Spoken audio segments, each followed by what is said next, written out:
le sait tous, tout finit toujours par partir en vrille. Peu importe les efforts que tu fais pour ranger, organiser, contrôler, tout repart dans le désordre. Ta chambre, ton bureau, ta vie, tout glisse tout le temps, lentement, vers le chaos. Après avoir fait ce constat, une question m'a obsédé, pourquoi tout finit toujours par se dégrader? Même dans quelque chose d'aussi simple que ma propre chambre. Après, il y a pas mal de bordel, mais... Et donc je pensais que c'était moi le problème. Mais c'est jamais moi le problème. Non, plus sérieusement, j'en suis venu à la conclusion que non, en effet, c'était pas de ma faute. Et c'était pas de la vôtre non plus si votre chambre est en bordel. Je vais expliquer pourquoi, juste après le générique. Bon alors du coup j'ai toujours pas de générique, mais votre chambre qui se désorganise toute seule, votre café qui refroidit, votre corps qui vieillit aussi, hein. Oui. Pourquoi tout part vers le chaos? Pourquoi? Et aussi pourquoi pas l'inverse? Pourquoi le café il se réchauffe pas? Et pourquoi votre maison, votre chambre ne se range-t-elle pas toute seule? Ce serait pratique d'ailleurs, mais il y a une raison derrière ça. Plus complexe que vous pensez.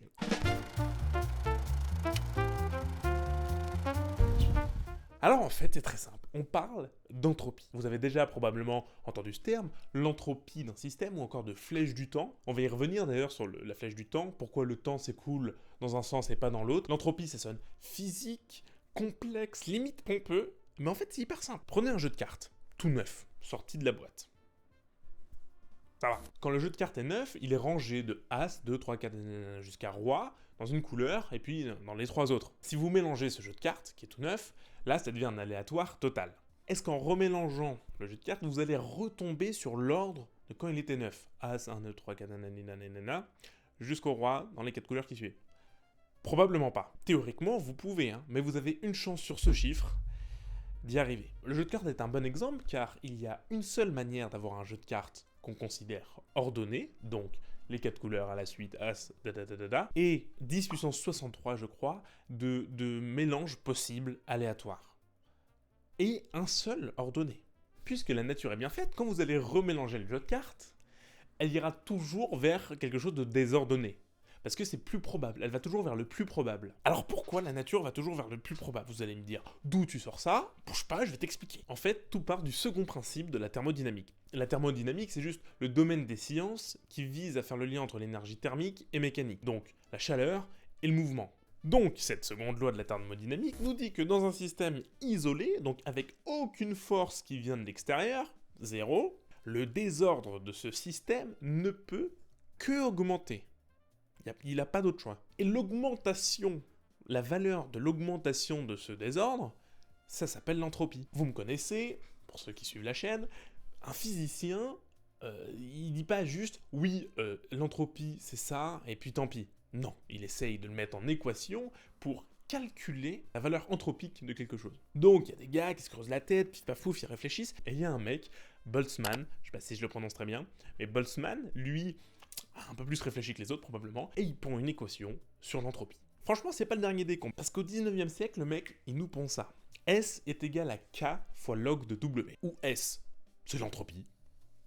C'est ce qu'on cherche, c'est bien. Petit k, c'est la constante de Boltzmann. K, c'est un tout petit nombre que j'ai pas de tête, que je vous affiche là, qui nous permet de faire le lien en fait de notre échelle humaine à l'échelle microscopique des atomes. Et W, qui est en fait le centre névralgique de l'équation, c'est le nombre possible de configurations d'un système sans que ça change l'apparence de ce système.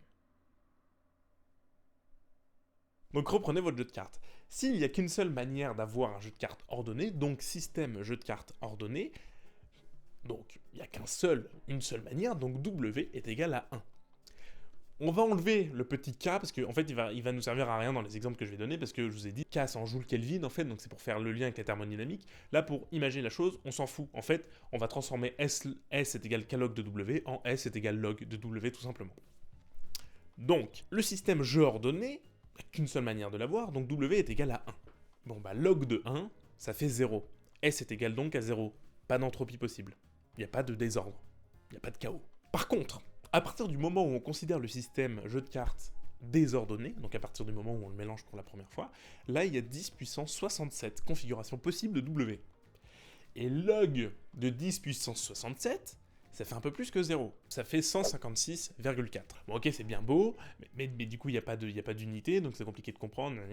Donc on va comparer à un autre système. Donc rappelez-vous, jeu de cartes désordonné, S est égal à 156,4, entropie élevée. Pour comparer, on va prendre un D, 6 faces, basique, qu'on lance comme ça. W est égal à 6. Bah oui, il y a 6 configurations possibles de ce dé, parce qu'il y a 6 faces, et ça ne change pas l'apparence du système, donc 6.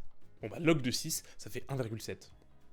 Voilà, donc on comprend, tu vois, on est proche de 1 quand même, on est proche d'une entropie faible finalement, parce que oui, il n'y a que 6 possibilités, l'entropie est assez faible, donc on comprend que 156,4, bah c'est une entropie qui est pour le coup élevée, quoi. Voilà, pour la formule de la thermodynamique, K log de W, ok, pour la formule, on va dire physique, applicable à un peu tout ce qu'il y a du quotidien, log de W, et en fait, il y a aussi une formule informatique qui nous permet de mesurer à quel point la mesure de W va être imprévisible, à quel point un algorithme va être imprévisible, c'est la formule de Shannon.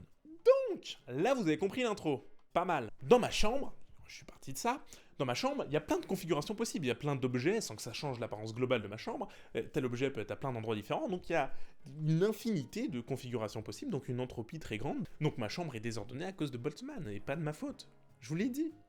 C'est pas de ma faute. Non, plus sérieusement, c'est pas une malédiction, c'est pas un hasard non plus, c'est pas une métaphore, c'est juste une loi de l'univers. C'est vraiment une espèce de nécessité mathématique. Sortez ça à vos parents, à votre conjoint, à votre patron, je ne sais qui, vous voyez ce que ça... Voilà. C'est le bordel, c'est pas moi, c'est l'univers. Bon bah voyez ce que ça donne, moi ça marche pas trop. Non, plus sérieusement, W va toujours vers des W qui sont grands, vers un système où le nombre de configurations possibles croît, car on peut jamais faire l'inverse. Et là, c'est la notion de flèche du temps qu'on va aborder. On peut pas retourner vers, ou très difficilement, retourner vers un W qui décroît. Petite parenthèse, Boltzmann était tellement content de sa trouvaille qu'il l'a fait graver sur sa tombe, le mec. Le melon. Donc, je vous ai parlé de la flèche du temps en début de vidéo, et là on attaque. Il y a un truc qui se passe avec les équations connues, c'est qu'on peut la manipuler dans tous les sens, et bah c'est pas très grave. On peut inverser les coefs, c'est pas méga grave. Pas avec toutes, mais la plupart. Pour la loi de l'action-réaction, on peut inverser les coefs et on peut observer une inversion de la loi. Par exemple, si on filme une boule de billard rentrer dans une autre boule de billard, bon bah, soit la boule A rentre dans la boule B, la boule A s'arrête, la boule B part, ok. Bah, regardez cette vidéo à l'envers, vous inversez le sens de lecture, bah la boule B vient taper la boule A, et en fait c'est pas choquant. On pourrait ne pas savoir que la vidéo est inversée en fait. Par contre, avec l'équation de Boltzmann et l'entropie, bah ça marche pas trop. Filmez une tasse sur une table, filmez-la en train de tomber et de se briser par terre, ok, vous pouvez pas inverser la vidéo, ça va se voir là qu'il y a un petit souci. Vous essayez d'entuber quelqu'un là. Alors d'où vient cette unique direction? Encore une fois, vous avez compris, c'est l'entropie. Souvenez-vous, la nature va toujours vers des W qui sont grands. Ok?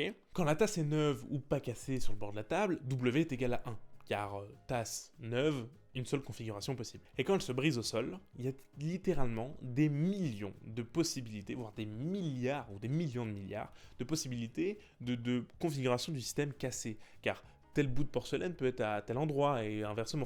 En fait, il peut avoir plein de bouts de porcelaine à plein d'endroits différents possibles. Donc W devient énorme. Et la nature va naturellement vers ces W. La tasse finira, quoi qu'il arrive, par casser à un moment. Ouais, elle va pas rester ici fixe jusqu'à la fin de l'univers. Elle va forcément finir par se casser. Comme moi, d'une certaine manière, comme vous, comme la Terre, le système solaire, la Voie lactée, l'univers, tout va finir en poussière d'atomes. Car la nature va naturellement vers des W élevés. Et en fait, c'est ça, la flèche du temps, c'est que W va toujours vers le désordre. Et pas, il ira jamais l'inverse, donc il n'y a qu'une seule direction, et c'est ça, la flèche du temps. On ne peut pas retourner en arrière. Puisqu'on ne peut pas inverser W, le voyage dans le temps, dans le passé, est tout bonnement impossible.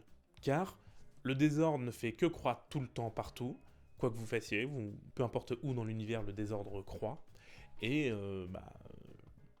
c'est impossible de l'inverser. Donc on ne peut pas retourner dans le passé. Et oui, depuis 13,8 milliards d'années, l'univers tend vers le chaos, inexorablement. Les étoiles qui brûlent, la vie qui naît, qui meurt, vous qui vieillissez de quelques minutes en regardant cette vidéo, le temps est corrélé à l'entropie parce que l'univers se désordonne. Ouais. À tel point que quand l'entropie sera maximale, que toutes les particules, les atomes seront homogénéisés partout dans l'univers, donc un désordre absolu, bah, il n'y aura plus rien d'intéressant dans l'univers, il n'y aura plus de création de quoi que ce soit, de fusion, nanani, nanana, non, plus rien, donc plus aucun intérêt, et même plus de temps qui s'écoule finalement. C'est la mort thermique de l'univers, juste un univers froid et parfaitement désordonné. Boltzmann a mis le chaos en équation et par la même occasion, il a expliqué pourquoi hier était avant demain. Alors oui, pour conclure, tout finit toujours par partir en vrille et c'est pas de ma faute. C'est de la faute de Boltzmann ou de l'univers. C'est mathématique, c'est physique, c'est inévitable. Mais attends une seconde. Ça se trouve, le désordre, ça n'est pas ton ennemi. Sans entropie, il n'y a pas d'évolution. Sans chaos, il n'y a pas de créativité. Un univers parfaitement ordonné aussi, c'est un univers qui n'a pas d'intérêt. Tout est en mouvement total, chaotique, et c'est pour ça qu'on est là. La créativité, c'est une forme d'entropie qui est contrôlée. Le jazz, l'art, les bonnes idées, tout ça naît d'un peu de désordre, d'une nouvelle question, dans un cadre structuré. Ta chambre en bordel, c'est de l'entropie, mais toi, qui existe, qui pense et qui regarde cette vidéo en ce moment, bon bah c'est de l'entropie aussi. Alors la prochaine fois que tout part en vrille autour de toi, c'est l'univers qui fait son travail. Merci d'avoir suivi cette vidéo, j'espère qu'elle vous a plu. Si l'envie vous prend, abonnez-vous, on est bientôt à 1000 abonnés. C'est pareil, hein, c'est pas mal, c'est pas mal. W commence à être grand. Plus sérieusement, n'hésitez pas à lâcher un commentaire, me dire ce que vous pensez de l'entropie et de tout ce que ça inclut, de toute cette réflexion en fait. Et puis, comme d'hab, si la vidéo vous a plu, bah mettez un petit like, abonnez-vous et venez dans l'espace commentaire pour en parler. Moi j'adore ça. En attendant, bah portez-vous bien et moi je vous dis à la prochaine. Ciao.